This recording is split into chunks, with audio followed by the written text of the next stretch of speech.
What's up, Ibu Kumar di sini hadir lagi dengan video yang bahas seputar gadget. Dan ini adalah review smartphone Andromax E2 Plus.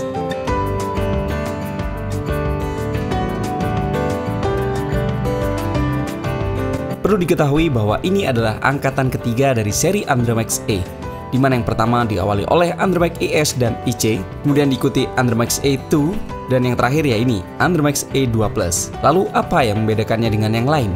Mari kita kupas satu per satu. Andromax E2 Plus tersedia dalam 3 pilihan warna, yaitu hitam perak, hitam emas, dan putih emas. Satu hal yang saya rasakan saat menggenggamnya adalah mantap. Meski lebar layar berada di angka 4,5 inci, tapi dia memiliki bobot yang cukup terasa berat untuk HP semungil ini. Tapi jujur saja, hal ini membuat saya suka terhadap handphone ini. Desain HP ini menurut saya masih berbau-bau Andromax seri E. Kebetulan yang saya pegang adalah yang memiliki warna hitam perak. Bentuknya agak kotak, tapi pinggirannya tidak terlalu menyudut. Karena ukuran yang tidak terlalu besar, yang saya rasakan adalah bentuk yang kompak dan sangat nyaman sekali di tangan. Tombol volume dan power button ada di sebelah kanan. Headphone jack diletakkan di bagian atas dan port micro USB berada di bagian bawah. Bagian depan smartphone ini terdapat kamera depan 5 megapiksel yang tidak memiliki autofocus dan tentu saja sebuah lampu flash yang merupakan ciri dari Andromax seri E. Di bagian bawahnya terdapat 3 tombol capacitive button yang memiliki lampu backlight, jadi cukup membantu dalam kondisi gelap. Ada satu hal yang saya sukai dari bagian depan handphone ini, yaitu layarnya. Meski dimensinya tidak terlalu besar, tapi saat dalam kondisi layar mati, layar Andromax E2 Plus ini gelap, hitam pekat. Sehingga kesan yang dihasilkan adalah handphone mahal plus tidak terlalu terlihat ukuran dimensi layar sebenarnya. Untuk bagian belakangnya, HP ini memiliki tekstur doff, sehingga sidik jari tidak mudah menempel, tapi tidak dengan minyak yang di tangan. Kameranya masih beresolusi 5 megapiksel juga yang disertai flash, tapi dia sudah memiliki fitur autofocus. Ini adalah salah satu perbedaan dibanding seri E sebelumnya. Speaker diletakkan di bagian bawah, tepat berada di bawah tulisan Andromax dan Hisense. Yes, Andromax E2 Plus ini diproduksi oleh Hisense. Untuk saya pribadi, saya lebih menyukai produk Andromax bikinan Hisense dibanding yang lain. Begitu kita buka cover belakangnya, akan tampak baterai yang berkapasitas 1900 mAh. Baterainya sendiri cukup mampu bertahan seharian. Screen on time rata-rata berada di angka 2,5 sampai 3 jaman. Andromax E2 Plus ini menggunakan dual micro SIM, di mana micro SIM pertama hanya dikhususkan untuk smartphone dan sudah mendukung 4G di jaringan 850 dan 2300 MHz. Sedang untuk SIM kedua untuk GSM, tapi hanya bisa digunakan berinternet ria di jaringan 2G. Satu slot lagi bisa kita lihat, yaitu slot untuk micro SD.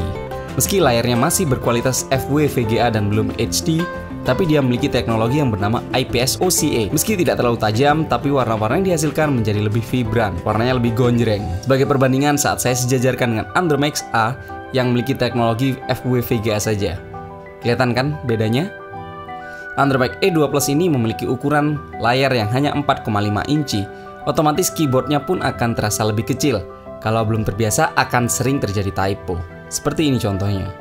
Spesifikasi di atas kertas, smartphone Andromax E2 Plus menggunakan Qualcomm Snapdragon 212, 1,3 GHz dengan RAM 2GB dan memori internal sebesar 16 GB. Saat baru dinyalakan, free memori yang tersedia adalah sekitar 11,36 GB. Untuk penggunaan sehari-hari, saya cukup dibuat shock dengan otak yang berada di bawah seri Andromax E sebelumnya. Ternyata tidak membuat HP ini menjadi lebih lambat, malah ternyata lebih kencang, lebih gegas dan jarang terdapat stutter atau lag. Saat saya gunakan bermedia sosial tidak ada masalah. Saat saya gunakan bermain game juga tidak ada masalah. Dan yang paling penting, smartphone ini sangat lancar walafiat saat saya ajak keliling untuk hunting.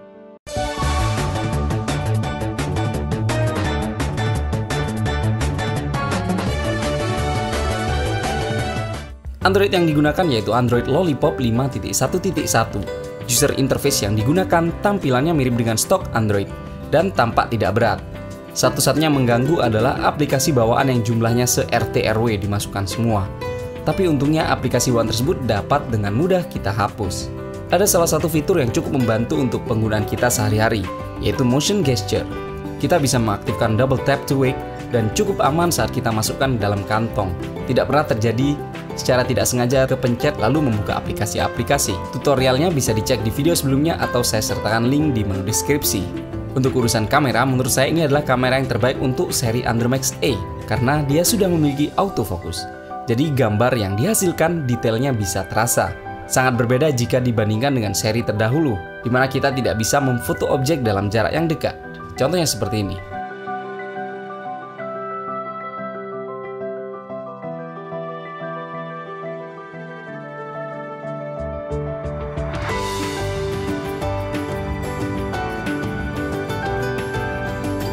Untuk kamera depannya juga memiliki resolusi 5 megapiksel, tapi dia tidak memiliki autofocus. Begini contoh hasilnya.